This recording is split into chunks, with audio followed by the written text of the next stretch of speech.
is now 11:30, and time for our next talk. Kris Kennaway is going to help revisit one of the unloved features of the Apple IIe and IIc and 2GS, double high res, that didn't get enough attention back in the day. So take it away, Kris. Hi, I'm Kris Kennaway, and I'm going to be talking about double high-res graphics like you've never seen before. So I'll start by talking about how we can understand how colors work in double high-resolution graphics on the Apple II, and then how we can take advantage of this to convert images from a modern machine to display on an Apple II. I'm not going to talk at all about the memory layout of double high-res, which is quite complicated, or how we can program double high-res on the Apple II, just the color model. So a good place to start is the technical reference manual. And if we read this, we find a description that, unlike high-res color, double high-res color has no restrictions on which colors can be adjacent. And it goes on to say that colors correspond to 4-bit values, so 2 to the power of 4, 16 colors, and there's an effective horizontal resolution of 140 dots per line. So let's try this out. We can fire up a program like DazzleDraw, and if we play with this, we find that it does indeed give access to 140 pixels horizontally. And if we start to play with drawing vertical lines, though, we see something strange. For example, if we try and place an orange vertical line next to a dark blue one, then when these lines are adjacent, we find that there's this region of a pink color. And similarly, if we try and put a dark blue line next to a magenta line as closely as we can't actually get them adjacent. There's always a black band in between. So it certainly seems like there are restrictions on how colors can be adjacent to each other. So what's going on? So let's come back to this paragraph we read and look at the text in the middle that we skipped over. It says that color is determined by any 4 adjacent dots along a line, and it tells us to think of a 4-dot wide window moving across the screen. So really this notion of an effective 140 pixel resolution is misleading, because we can actually address all 560 horizontal pixels independently. And so for each pixel we have a choice. We can turn it on or off. And that means that each double high-res pixel really only has a choice of 2 colors. And which 2 colors they are depends on the pixels to the left of the one we're turning on or off. So a better way to think of this is that each of the 560 horizontal pixels across the row on the double high-res screen has 2 possible colors from a palette of 16. Actually 15, because there are 2 gray colors and they're both identical. So why is this? Well, this is really the genius of how was built the video generation hardware on the Apple II series. And he took advantage of something, a trick to do with how NTSC generates colors. There's something called artifact color. And so by choosing the video clock frequencies in a particular way, the frequency that dots are generated across the screen is exactly 4 times the NTSC chroma frequency, the frequency of the color phase of the video signal. And so this means that the Apple II can turn on or off pixels independently at 4 different positions within the NTSC chroma phase. And so it's the on-off state of these 4 pixels relative to the phase that determines the color of each of the pixels. So really, effectively this gives us a 4-bit color from a 1-bit video mode. And this is the origin of this sliding window of 4 pixels. It means that all of the pixels have a color, and we'll see how that works. So let's look at an example. So here I've, on the top, I've got the x-coordinate from 0 to 559, and then I've labeled the x-coordinate modulo 4, which gives a labeling of the phase of the color signal. And so this goes from 0 to 3, and then it repeats. So let's look at a pixel, let's say this one here. So the all 4 pixels in this 4 pixel wide window have value 0, so this corresponds to black. If we move one step to the right, then we see there's a turned on pixel in the 0 position of the chroma phase. And so we have a 1 in the 0 position, and then all the other phases, the other pixels, are 0. And so the color value is 1000, which turns out to be a dark blue color. And similarly, if we move one step to the right, we still have a 1 labeling the 0 position, and then a 0 in the 1 and 2 and 3 positions. And so again, we have a dark blue pixel. And the same again here, and then again here.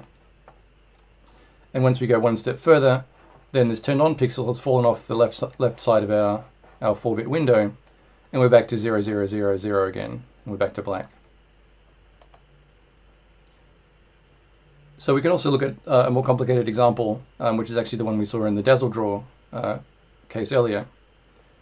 And so here, the first interesting thing that happens is once we get to this pixel here. This is a turned on pixel in the 2 position for the color phase, and all the other 3 values are 0. And so this is the 0010 color, which is brown. One step to the right, we now have a 1 in the 2 and 3 position, and so we have 0011, which turns out to be orange. And then as we move along, we find that the next value is a pink color, and then another pink, and then a violet color.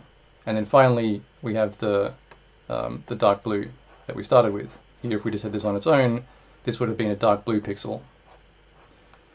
So we see the origin of this pink banding that happens when we try and place an orange and a blue close together. So we can dig a bit deeper as well and understand why these particular colors come about. And so we need to look at the way colors are represented by the NTSC color signal.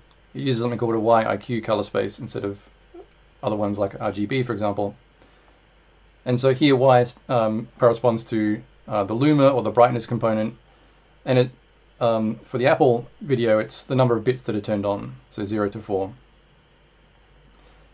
I and Q are components that determine the color, and in particular, because we're only able to control the phase of the chroma signal, not the magnitude, it means that the available colors are valued on this unit circle in the IQ plane.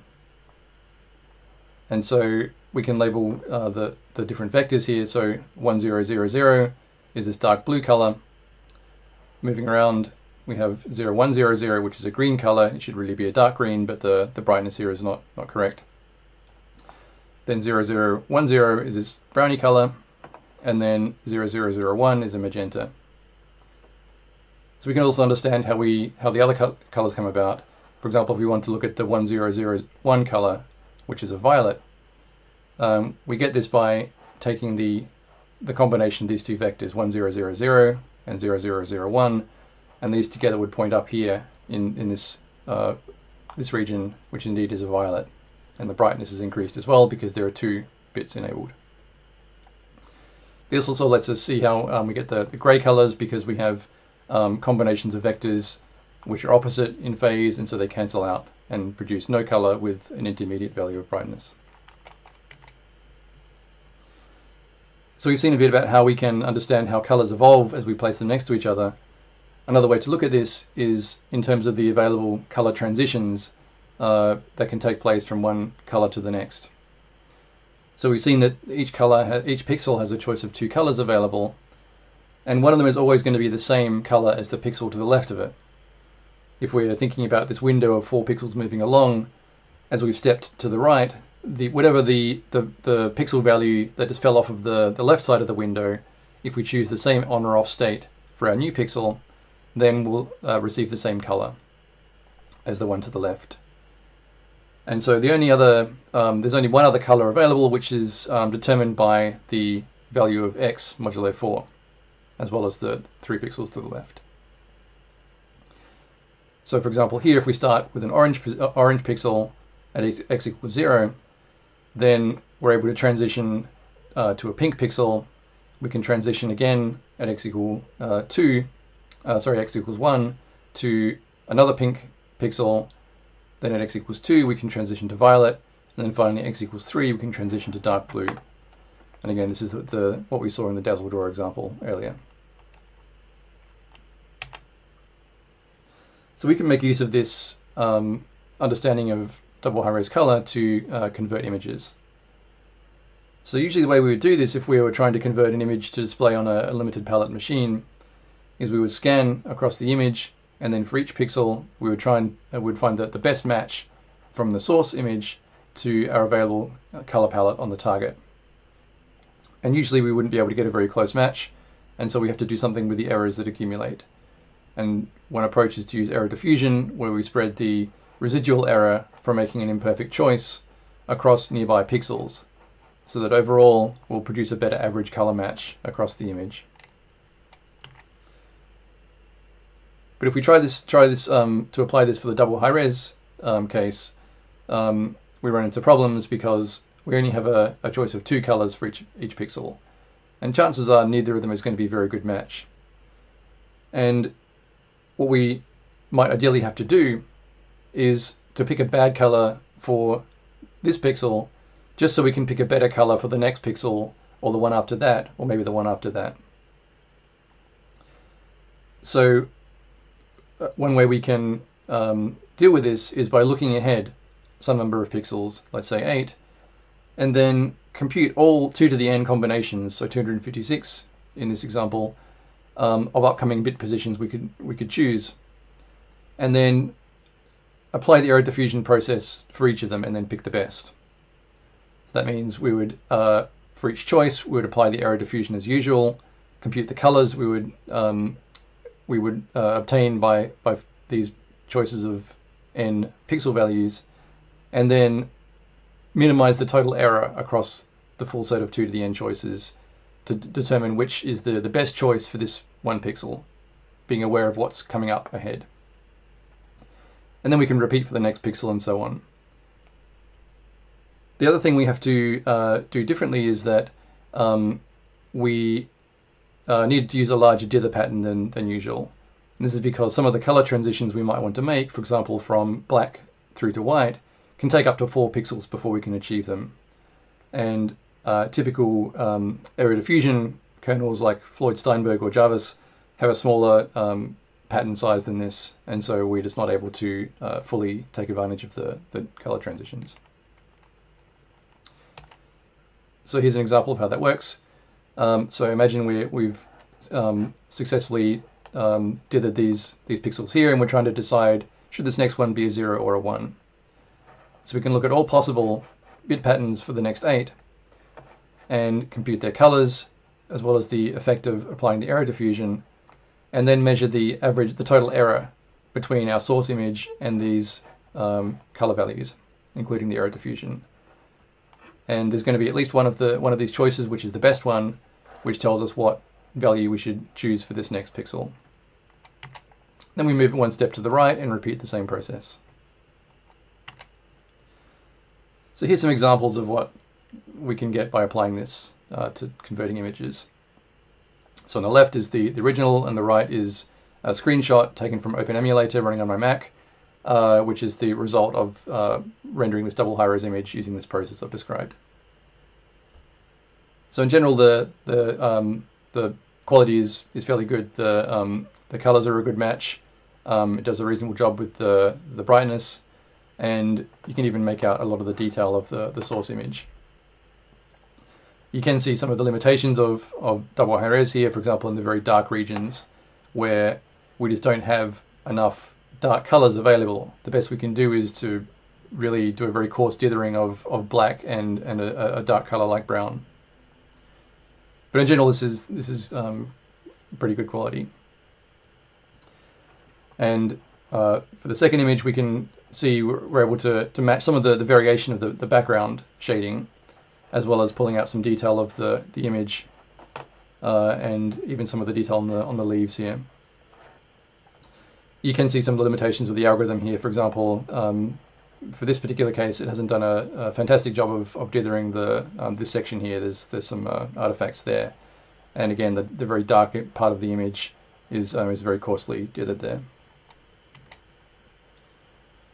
But it turns out we can actually do better than this, because the approach I've described so far is a very simple one, but it doesn't match the way that the actual hardware works.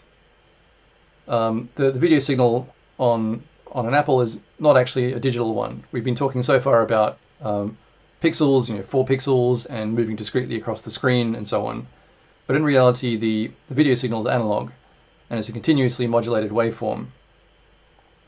It has components of luma or brightness and chroma or color.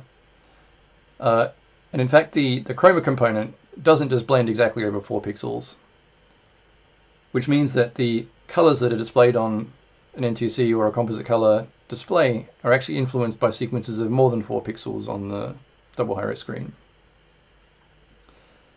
So we can relax the approximation we had, and one of the next simplest things we could do is to average the chroma signal over 8 pixels instead of 4, while still averaging luma over 4. This isn't quite what typical hardware would do. Typically the luma bandwidth is about 3 times the chroma bandwidth, so there's even more color bleeding than this. For example, Open Emulator uses a more complex bandpass filtering approach. And in practice it seems to bleed the luma over about 7 pixels and the chroma over about 23. It's our approximation is going to be much closer to what the real hardware does. And so if we do this, then the colors that we produce are going to be influenced by 8 pixel sequences rather than 4. And you might expect there could be up to 256 possible colors. In reality, many of them are duplicates, but we get 85 distinct ones with this approximation.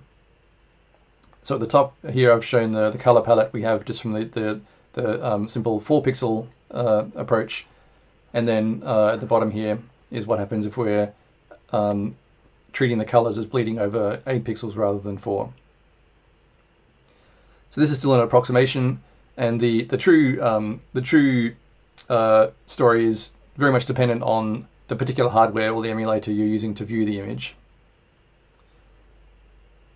And really the whole notion of distinct colors doesn't make a lot of sense anyway, because this is a continuous color signal, so there's not discrete colors being produced. But the same technique allows optimizing the image conversions using this more advanced color model.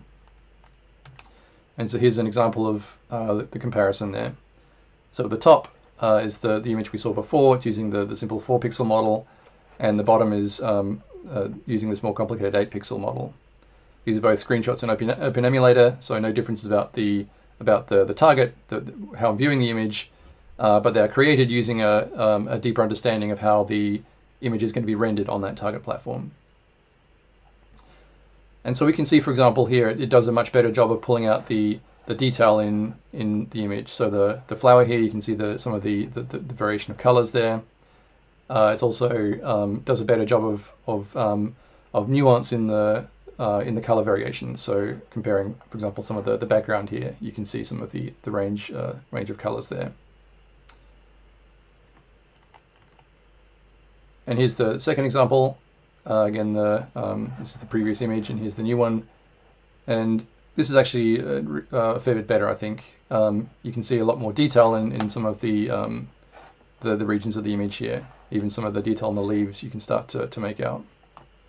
And again, it does a fairly good job of rendering the shading in the background, because it's able to make use of a larger range of colors that the target will display. So what are some next steps for this work? Well, I think we're still some way from matching the real hardware limits, because things are more complicated than I'm treating them in my implementation. The current implementation has some computational limits that I've hit to go further. The main one being that the way I'm computing the color differences, so when I'm computing the error in the look-ahead procedure, it's fairly expensive to compute using this color difference metric. And so to get around that, I'm pre-computing a big matrix of, on the one side, all possible 2 to the 24 RGB input colors for the source image, and in the other dimension, the number of the RGB values in my target palette. So for the simple 4 pixel mode, this is manageable. It's about 256 megabytes. But then for the 8 pixel mode, the file's about 4 gigabytes, which is really the limits of what you can handle, at least on a typical laptop. I do find something quite amusing though about using this 4 gigabyte data file to optimize a 16 kilobyte image. But that's the kind of thing you can do on a modern machine, I guess. So to go further, I'd like to be able to optimize this and then to apply some more complex bandpass filtering like OP Emulator does, and really see how closely I can match the quality of the target platform. See how far I can push things. Apart from that, it should be possible to also apply similar techniques to high resolution graphics modes.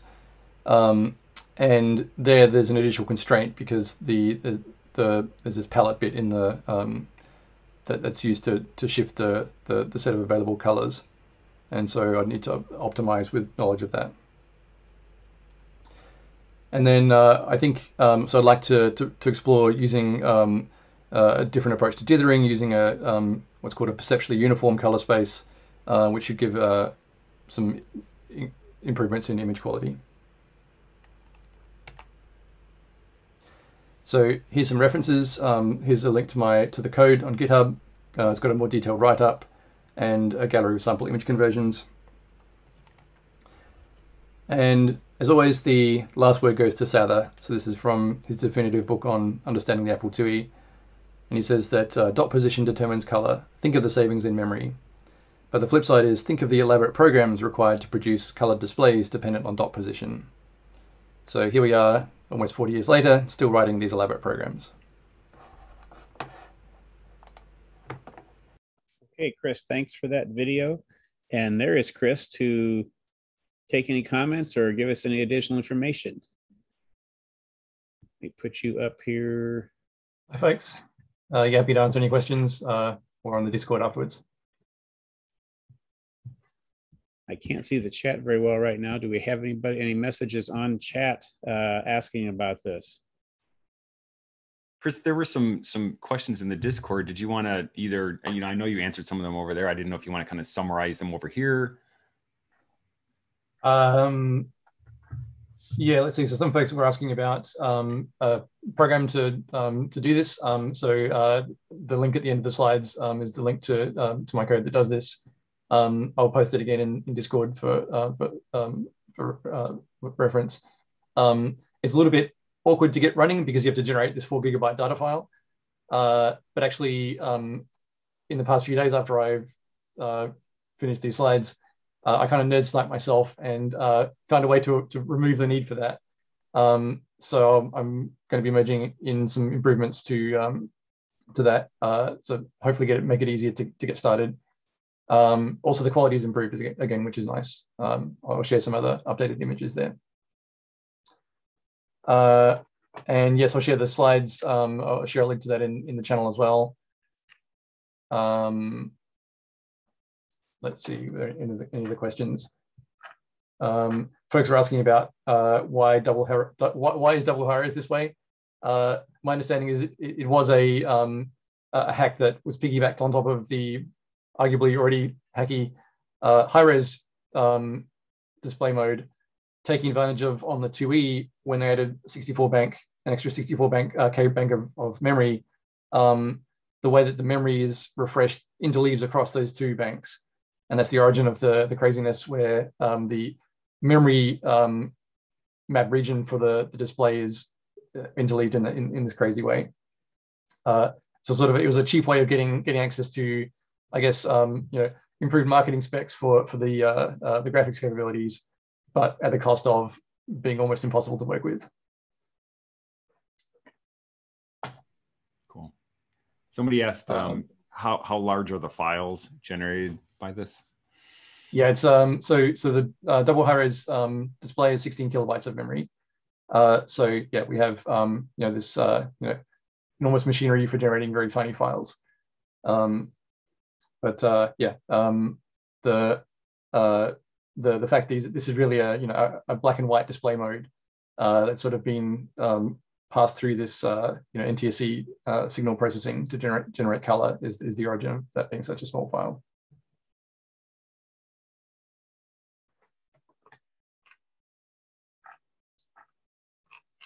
Scanning for any more questions.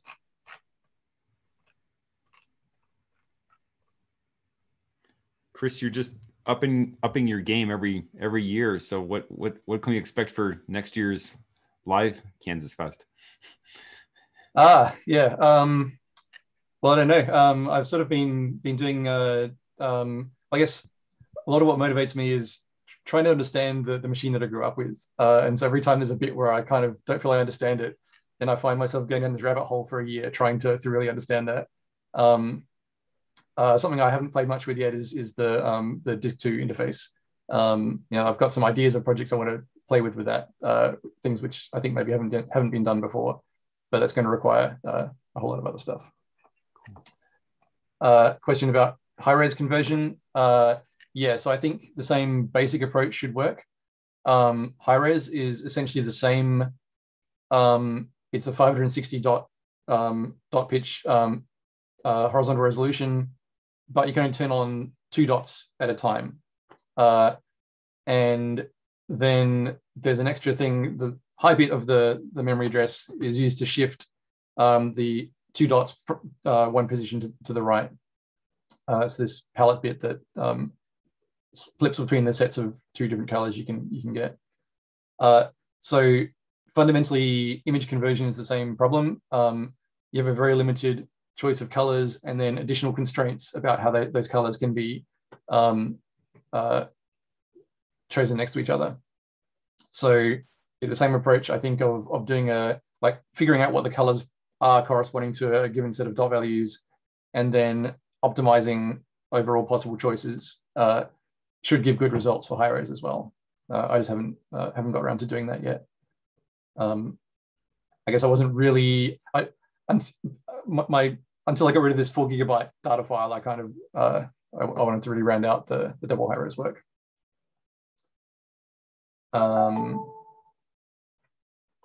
Let's see any other questions here.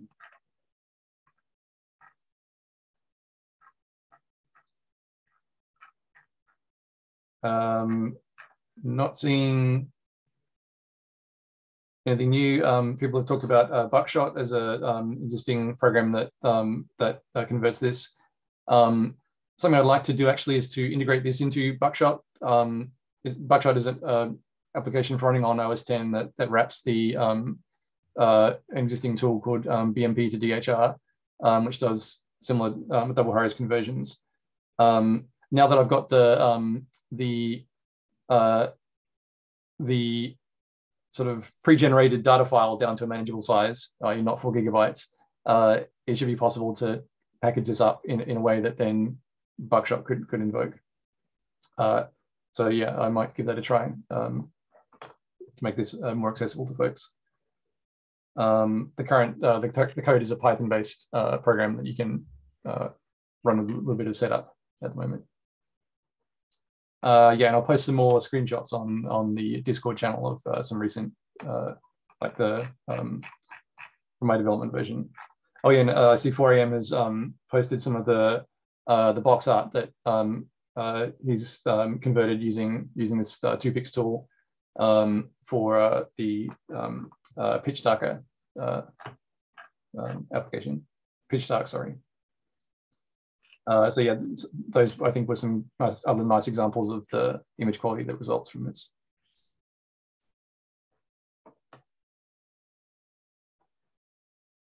Okay, well, question about animation. No, I haven't gone. So I'll be giving a talk tomorrow about extending this to do video as well. And I'm still using the same dithering approach there. The issue with doing this kind of error diffusion based dithering and video is that it isn't consistent across frames, and so you get a lot of just visual noise. But other approaches, I haven't found a way to make them work with the constraints that double high res has around the palette being pixel dependent. It seems to be fundamentally at odds with that. Okay, well, thank you. And if there's other questions, you can look at the Discord channel for this talk.